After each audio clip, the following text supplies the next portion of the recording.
Hello, what's up mga kumare kong tigang? Ito ang YouTube channel ng mga taong mahilig gumawa ng mga pampaswerte, mahilig magpabuenas, at talaga namang positibong positibo. It's me, Rico Marian. Welcome back to my channel. Mabuhay! For today's video, ang topic natin ay isa naman pong pampaswerte. Pampaswerte saan? Pampaswerte po kung kayo po ay may mga tindahan o magbubukas kayo ng mga bagong tindahan. Halimbawa, kung kayo po may mga plano na magbukas ng mga bagong businesses ngayon, nako, napakainam po niya na makumari kong tigang. Ngayon po, June na ha, makumari kong tigang, umpisahan nyo na po yan. Kasi ngayon po, start na po ngayon nung half season of the year baga, papasok na po ngayon ang buwan ng June. Yan po isang napakainam na buwan po sa pag-umpisa po ng mga bago pong mga businesses. Talaga ba? Parang pulang-pulang labi Nako po.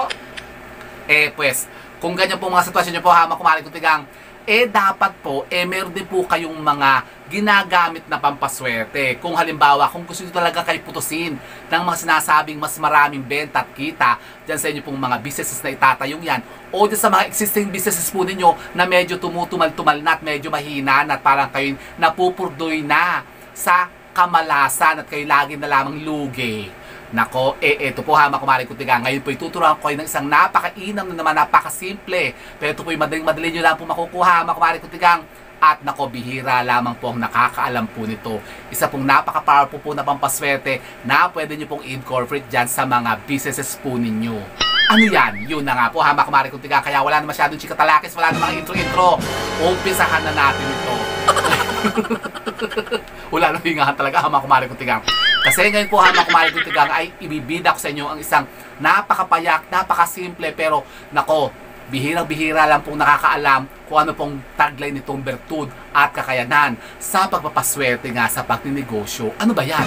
Ang ating pong napaka-powerful na ugat ng makahiya. Ugat ng makahiya, opo ha, mga kumari kong tigang, ito ang makahiya. Ugat lang po ng makahiya ha, mga kumari kong tigang, nako, kayo talagang pupurduyin dyan. Pupurduyin. Pupapalduhin pa. Hindi pala pupurduyin. Papaldo. Parang kikita talaga ng malaki. O, yun. Ito po, ang ating ugat po ng mga makahiya. Iyan na, makumari kong tigang. Kasi alam niyo po ba, makumari kong tigang, na ang mga ugat pala ng makahiya, isa ring napakainam na pampaswerte sa pagbebenta, pagtitinda. Pag negosyo ha, makumari kong tigang, kahit na po klase pong negosyo, pwede po itong gamitin. Tapos medyo mahina pong benta po ninyo. Ito po ha, makumari kong tigang, subukan niyo po ang ating ugat ng makahiya. Paano? Ito po ha, makumari kong tigang, kayo po mag-aatik halaman po ng ugat ng makahiya. Tapos yan po babalutin nyo lamang po sa isang telang pula. Gano'ng karami? Kahit konti lang naman po ha, makumari kong tigang. Hindi lang po kailangan sobrang daming ugat ng makahiya ang kukunin po ninyo. Yan, katulad po ito.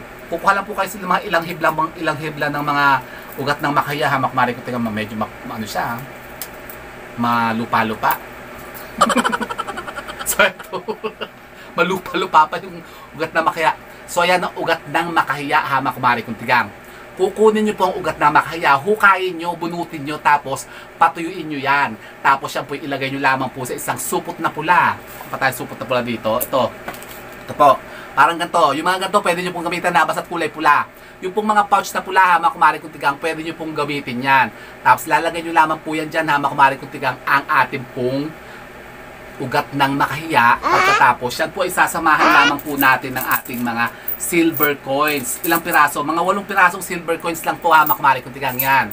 Lalagyan nyo lamang po siya ng 8 pirasong silver coins kasama po ng ating ugat ng makahiya. Kasi ang tatawagin po niya kasi ha, makumari kong tigang, pera. Kumbaga panawagan natin to sa pera na tayo ay palapitan niya.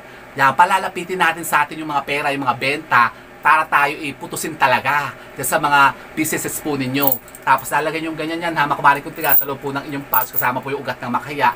Tapos ito po ay ilalagay nyo lamang po sa inyo pong mga kaha o sa mga lalagyan po ng mga benta po ninyo. Halimbawa, meron kayong mga cash drawer o yung mga cashier. Ganun. O halimbawa, kung kayo naglalagay lang po sa bag po ninyo, yung mga belt bag, doon nyo po ito ilalagay. Yan, ganun lang po. Tapos hahayaan nyo lamang po ito doon. Hanggang kailan? Wala naman po definite time, ha, mga kumari kong tigang. Basta dyan po yung nag-a-activate, ha, mga kumari kong tigang, hayaan nyo lamang po siya. Diyan, huwag mo siyang pansinin.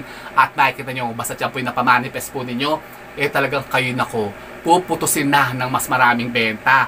sa mga negosyo po ninyo na medyo tumutumal-tumal na, medyo mahina na, tapos parang mababankrupt na kayo, wag muna kayo magsasara. Subukan nyo po muna ito, ang ating mga ugat ng makahiya. So yan, Hamakumari Kuntigang. At isa pa pong trivia, Hamakumari Kuntigang, sa ating ugat ng makahiya. Yung pong mga puno ng makahiya po mismo, Hamakumari Kuntigang, kasama po yung dahon niya. Kumuha po kayo niyan. Kung kayo po'y mahilig po yung mga magpalamon-lamon baga sa labas, yung magpalamon-lamon sa labas baga, halimbawa kayo po'y mahilig maki-birthday yan, yung mga magpunta sa mga handaan, mga piyestahan, lalo pa ngayon, May. Usong-uso po yung mga piyestahan ngayon. So kung halimbawa kayo po'y mahilig makipaglamunan, no, makipagkainan, no, makikain sa mga piyestahan, yung lapyukan, kumain nang hindi nyo naman masyadong kilala yung mga pupuntahan po ninyo. Halimbawa, mamimista lang kayo, di makikikain kayo. Alam nyo po ba, Hamakumari Kuntigang, na ang ating ugat ng makahiya o ang ating mismong makahiya, puno na makahiya na, Hamakumari Kuntigang, pati ang dahon po ito, isa pong napakainan naman pong pangontra sa mga sinasabing mga kasamaan na ginagawa po ng tao. Katulad yan, Hamakumari Kuntigang, yung mga buyag. Yan. Kung halimbawa, kayo nga po, Hamakumari Kuntigang, mahilig nga po makikain sa mga pistahan, mga handaan, mga birthday yan, mga kasalan, ganyan. Tapos kayo po, hindi nyo naman kilala yung mga taong pinupuntahan po ninyo. Tapos basta na lang kayong lalapyok dyan. Tapos hindi nyo alam kung ano yung kinakain po ninyo. Nako, yan po isang napakainan po, Hamakumari Kuntigang, na pangontra para hindi po kayo mabuyag o malason. Malason. Opo, yung lalagyan ng lason yung pagkain po ninyo. Hatas kayo sasamain na, tapos kayo magkakasakit. Ganun. Nako, sino po isang po yan na, Hamakumari Kuntigang, ng kulam? Yung pong buyag. Isang klase din po yan ng pangulam, Hamakumari Kuntigang. Yung lalasunin kayo dyan sa mga kinakain po ninyo o sa mga iniinom po ninyo. Yan, lalo-lalo na po sa mahiling makipagbarikan, makipag-inuman. Yung minsan, di ba sinasabi yan, dumayo sa inuman doon sa kabilang baryo, yung nalaso, namatay. Opo. Kawawa naman. Kasi gano'n po. Kasi masiba ka sa alak. So paano gagawin natin? Ito po, magbaon po kayo ng puno ng makahiya kasama pong ugat at ang dahon. Tapos kayo po ay maglagay lang po niyan sa bulsa po ninyo, o mas maganda po, idikit nyo po yan sa balat po ninyo. Pwede nyo po yung ibalot po sa kapirasong telang pula, tapos yan po ay isaksak nyo po sa mga awang po ninyo, sa mga brief po ninyo, o sa mga bulsa po ninyo, o sa mga branyo, ganun. Para dikit po sa katawan po ninyo. Kasi ito po ang napakainam na pangontra nga dyan sa mga buyag na ganyan. Yung mga mahilig mambuyag, yung mahilig mang lason.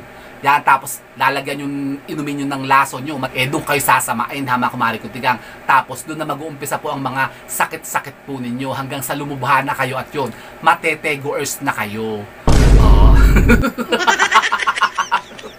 Naku po, kayo.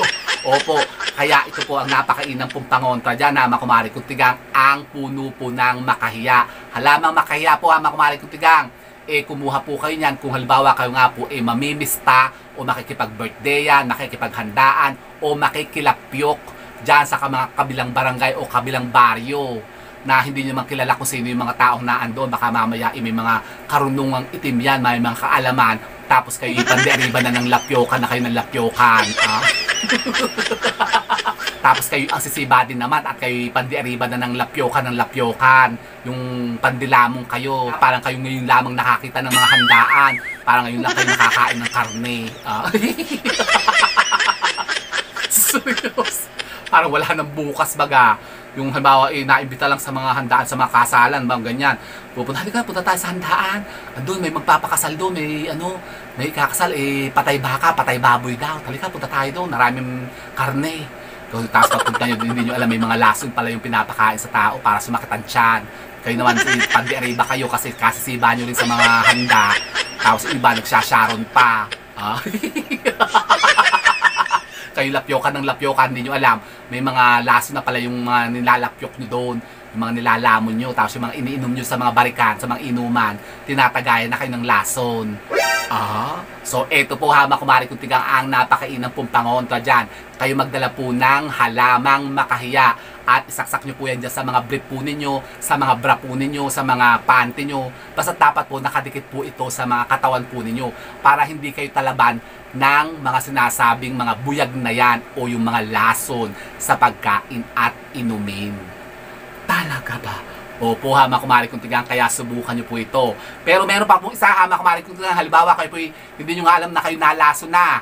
Bawa nakakain na kayo, tapos kayo umuwi na sa bahay, bigla kayo sinama, nagtain na kayo, yung sumakit ng tiyan nyo, sumakit ng ulo po ninyo, parang nagsukay tain na kayo, hindi nyo na malaman ng gagawin po ninyo. Alam nyo bang isang napakainam na pangontra dyan? Yung pong, tawas na asul o yung tinatawag na tapol. Yan. Kayo po yung kumuha po niyan, tapos yan po timplahin nyo lamang po sa isang basong tubig. Kahit mga lang po, mga pinch of tapol, yung tawas na asul.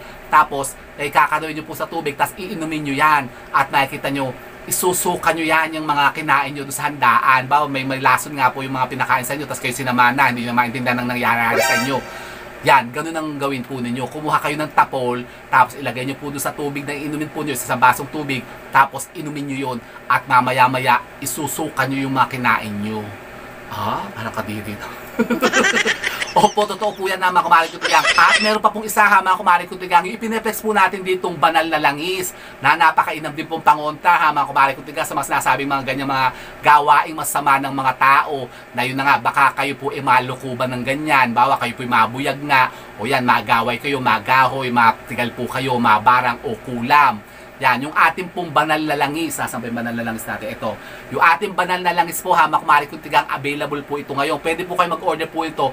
At ito naman po yung napakainam din pong pangonta sa mga ganyan, sa mga buyag, mga lasong ganyan. Diyan sa mga pagkain. Halimbawa kayo po yung nilalaso na nga o ginagamot nga kayo. Yan, bawa yung meron kayong mga karamdaman na napakatatagal na hindi nyo maintindihan kung saan nyo nakuha. Baka kayo nga yung mahilig makipestahan, mahilig kayo makipaglamunan kung saan-saan. Yun, doon na kayo nalalason, tapos nag-umpisa na yung sakit nyo dyan. Hindi nyo na maintindihan bakit kayo hindi gumagaling sa kahit anong gawin yung gamot na nire-reseta sa inyo ng doktor.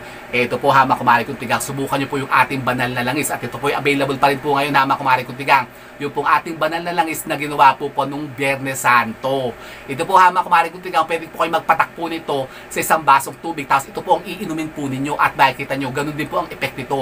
Isusukan nyo rin po yan o ilalabas nyo yan yung mga sinasabing yung mga ipinatak doon sa mga pagkain po ninyo, inilagay doon o nilaso na nga kayo, yung binuyag kayo, yung po, matatanggal yan ha, mga kumari kong tigang, dito po sa ating banal na langis. So ito po, available po ito ngayon ha, mga kumari kong tigang. Sa mga gusto po makatik ha po ito, ay mag-PM po kayo sa akin sa number natin na 0995-433-6402 at ito'y ipadadala ko po sa inyo. O sa mga gusto pong makaatik ha po ito, mag-PM agad kayo sa akin ha, mga kumari kong tigang. Tapos ngayon po kasi medyo na-upgrade na po yung ating bottle, medyo lumaki na po siya, ganyan na po siya kalaki. Yan ito na po yung ating banal na langis. Mag-PM po kayo sa akin na mga kumari kong tigang kung interesado po kayo. Napakainam po itong panggamot. Yung sa mga kung ano-anong mga sakit-sakit baga, ng mga hindi nyo maintindihan bakit parang napakatagal ng panahon hindi kayo gumagaling. Yung parang mga kakaibang sakit baga na baka ginawa na nga po ng tao, hindi yung mga natural na sakit ng tao, yung baka yan binigay sa inyo ng mga kung sinong nagagalit sa inyo. Ito po ha, mga kumari kong tigang, subukan nyo po ito. Ito pong ating banal na langis na gawa po sa nyog na libon o yung mga nyog na walang mata. At ito po yung ginawa pa po nung pong Biyernes Santo. Nilangis po nila ito nung pong Biyernes Santo nung ating mga kaibigan na mga manggagamot at yung mga albularyo. Yan. So ito po ha, mga kumari kong tigang, available po ito ngayon. PM po kayo kung interesado po kayo. So ito po ha, mga kumari kong tigang, ang ating ugat ng makahiya. Subukan nyo po ito ha, mga kumari kong tigang. Ang ugat ng makahiya ha, mga kumari kong tigang, na napakainam na pampaswerte sa pagninegosyo, sa pagtitinda at pagbebenta. Gumamit po kayo ito ha, mga kumari kong tigang, kung kayo po may mga businesses dyan na medyo tumutumal-tumal na nako, parang nalulugi na kayo. At napaka-powerful po din ito ha, mga kumari kong tigang, na pangonta sa mga sinasabing mga buyag-buyag ng mga tao na maaring nagbibigay na sa inyo ng kung ano-anong mga lason o sakit ha, mga kumari kong tigang, dyan sa mga pagkain at mga inumin po ninyo. So yun po ha, mga kumari kong tigang, sana po may napulot na baka mga bagong idea at kaalaman sa pag-akit na naman ng mga bagong kaswertihan at pagkontra sa mga kamalasan na yan. And with that, mga kumari kong tigang, keep safe and God bless. Thank you for watching and don't forget to subscribe my channel. I know you like it. And don't forget to brush your teeth. Bye mga kumari kong tigang.